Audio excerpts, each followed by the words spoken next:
దేవుని కోసం కనిపెట్టే వాళ్ళు ఎవ్వరు కూడా సిగ్గునందరు. హల్లెలూయా. దేవుని కోసం కనిపెట్టే వాళ్ళు ఎవరు కూడా సిగ్గునందరు, సిగ్గుపడరు.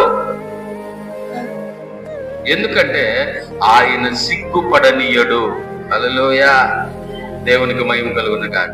బైబిల్ గ్రంథంలో మరొక చోట రాయబడింది, ఈ నిరీక్షణ మమ్ములను సిగ్గుపరచదు. నిరీక్షణ అంటే అదే కనిపెట్టడం, ఎదురు చూడడం. హల్లెలూయా. ఈ నిరీక్షణ మమ్ములను సిగ్గుపరచదు. నీ కొరకు కనిపెట్టు వారిలో ఎవడును సిగ్గునందడు.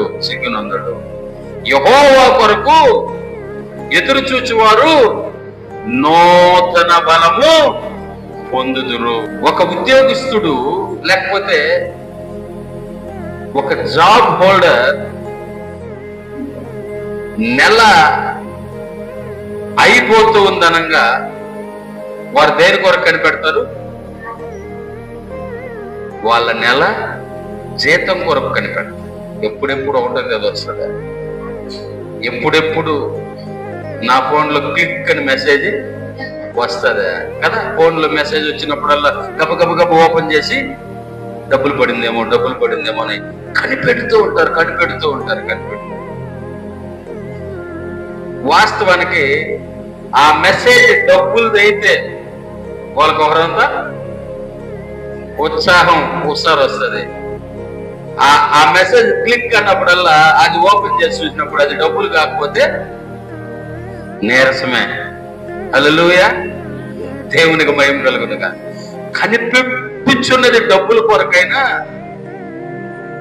అది పడేదాకా నీరసమే. దేవునికి మహిమ కలుగునుగా. పడిందాకా ఒక నీరసం, పడిన తర్వాత ఇంకో నీరసం. పడిందాకా ఒక రకమైన నీరసం, పడిన తర్వాత ఇంకో నీరసం. ఇది ఆడుంటది. వాళ్ళకి ఎంత ఇయ్యాలా, వీళ్ళకి ఎంత ఇయ్యాలా లెక్కలు. హల్లెలూయా. దేవునికి మహిమ కలుగునుగా. అవునా కదా. డబ్బుల కోసం కనిపెట్టుకొని ఉన్న వారికి డబ్బులు పడినా కూడా అంత సంతోషము ఉండదు. కానీ దేవుని కొరకు కనిపెట్టుకొని ఉంటే హల్లెలూయా, నంబర్ 1 సిగ్గుపడమంట. తల దించుకోము.